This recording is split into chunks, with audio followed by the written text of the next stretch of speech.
Hello friends, జై సుమేధ కిచెన్కి స్వాగతం. ఈరోజు నేను వెజ్ దమ్ బిర్యానీ ఏ విధంగా ప్రిపేర్ చేయాలో చెప్తున్నాను. ఇది మంచి లంచ్ బాక్స్ రెసిపీ అని కూడా చెప్పచ్చు.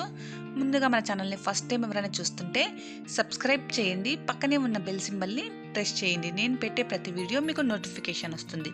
ముందుగా మనం ప్రాసెస్లోకి వెళ్దామా? ముందుగా ఒక బౌల్ తీసుకొని ఇందులో 3 నుంచి 4 గ్లాసుల బియ్యాన్ని యాడ్ చేసుకొని ఒకసారి వాష్ చేసుకొని బియ్యం మునిగే వరకు వాటర్ని యాడ్ చేసి ఒక అరగంట పాటు బియ్యాన్ని నాననివ్వాలి. ఇప్పుడు స్టవ్ పైన ఒక కుక్కర్ని పెట్టుకొని ఇందులో 1 గ్లాస్ బియ్యానికి 4 గ్లాసుల వాటర్ని యాడ్ చేసుకోవాలి. ఇందులో 1/2 టేబుల్ స్పూన్ వరకు సాల్ట్, సన్నగా తరిగిన కొత్తిమీర, పుదీనాను కూడా యాడ్ చేసుకోవాలి. ఇందులోనే 2 లవంగా, 2 యాలుకలు, కాస్త మిరియాలు, కాస్త చెక్క, మీరు కావాలంటే సాజీరా, జీలకర్రని కూడా యాడ్ చేసుకొని ఇదంతా కలిసేలాగా ఒకసారి బాగా మిక్స్ చేసుకోవాలి.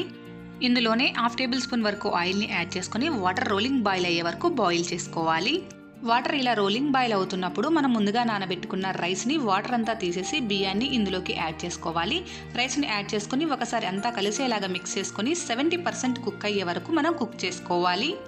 రైస్ని ఒకసారి చెక్ చేసుకుందాము. రైస్ని పట్టుకొని ఇలా అంటే విరిగితే సరిపోతుంది. 70% కుక్ అయితే చాలు. ఇప్పుడు స్టవ్ ఆఫ్ చేసుకొని వాటర్ అంతా డ్రైన్ చేసుకొని పక్కన పెట్టేసుకోవాలి. ముందుగా స్టవ్ పైన ఒక ప్యాన్ని పెట్టుకొని ఇందులో 1.5 టేబుల్ స్పూన్ వరకు ఆయిల్ని యాడ్ చేసుకోవాలి. ఆయిల్ కాస్త హీట్ అయిన తర్వాత 1 కప్పు బంగాళదుంప ముక్కల్ని ఇలా పీసెస్గా కట్ చేసుకొని యాడ్ చేసుకోవాలి. ఈ బంగాళదుంప ముక్కల్ని మనం కాస్త ఫ్రై చేసుకోవాలి. ఈ బంగాళాదుంప ముక్కలు కాస్త ఉడికిన తర్వాత మీకు నచ్చిన వెజిటేబుల్స్ అన్నింటినీ యాడ్ చేసుకోండి. ఇందులో నేను క్యారెట్, బఠానీ, కార్న్, బీన్స్ని యాడ్ చేసుకుంటున్నాను. మీరు కావాలంటే క్యాలీఫ్లవర్, ఇలా మీకు నచ్చిన వెజిటేబుల్స్ అన్నింటినీ యాడ్ చేసుకొని అంతా కలిసేలాగా ఒకసారి మిక్స్ చేసుకొని వీటిని కాస్త ఉడకనివ్వాలి. నేను ఇక్కడ ఫ్రోజన్ బఠానీ వాడుతున్నాను. మీరు నార్మల్ బఠానీ వాడితే కాస్త ఉడికించి యాడ్ చేసుకుంటే త్వరగా కుక్ అవుతాయి. ఇందులోనే 1 టేబుల్ స్పూన్ అల్లం వెల్లుల్లి పేస్ట్ని యాడ్ చేసుకొని అంతా కలిసేలాగా మిక్స్ చేసుకోవాలి. ఇందులోనే రుచికి సరిపడా సాల్ట్ని కూడా యాడ్ చేసుకోవాలి.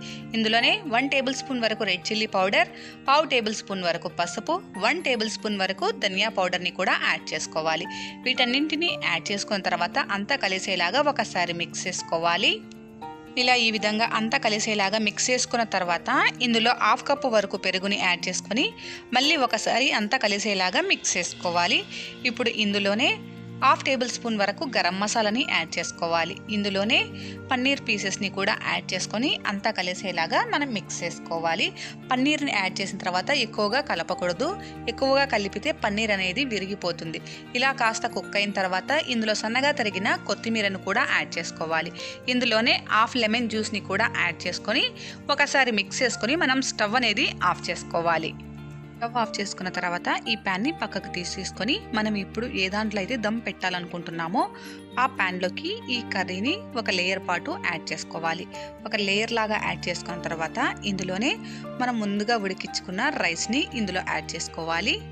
రైస్ని ఇలా ఈ విధంగా ఒక లేయర్ లాగా స్ప్రెడ్ చేసుకొని ఇందులో సన్నగా తరిగిన పుదీనా, కొత్తిమీరను కూడా యాడ్ చేసుకోవాలి. ఇందులోనే కాస్త ఫుడ్ కలర్ని యాడ్ చేసుకుంటున్నాను. ఇది పూర్తిగా ఆప్షనల్. మీకు నచ్చితే యాడ్ చేసుకోండి, లేకపోతే అవాయిడ్ చేసేయండి. ఇది పూర్తిగా కలర్ కోసం మాత్రమే. ఇలా ఈ విధంగా మరో లేయర్ వెజిటేబుల్స్ని యాడ్ చేసుకోవాలి. దీనిపైన మరో లేయర్ రైస్ని యాడ్ చేసుకోవాలి. ఇలా ఈ విధంగా రైస్ అంతా కంప్లీట్ అయ్యే వరకు ప్రాసెస్ కంటిన్యూ చేయాలి. ఇలా కంటిన్యూ చేసిన తర్వాత సన్నగా తరిగిన పుదీనాను, కొత్తిమీరను ఇలా ఈ విధంగా పైన గార్నిష్ చేసుకోవాలి. దీనిపైన బిర్యానీ మసాలాను ఇలా ఈ విధంగా స్ప్రింకిల్స్ చేసుకోవాలి. దీనిపైన ఫుడ్ కలర్ని కూడా యాడ్ చేసుకోవాలి.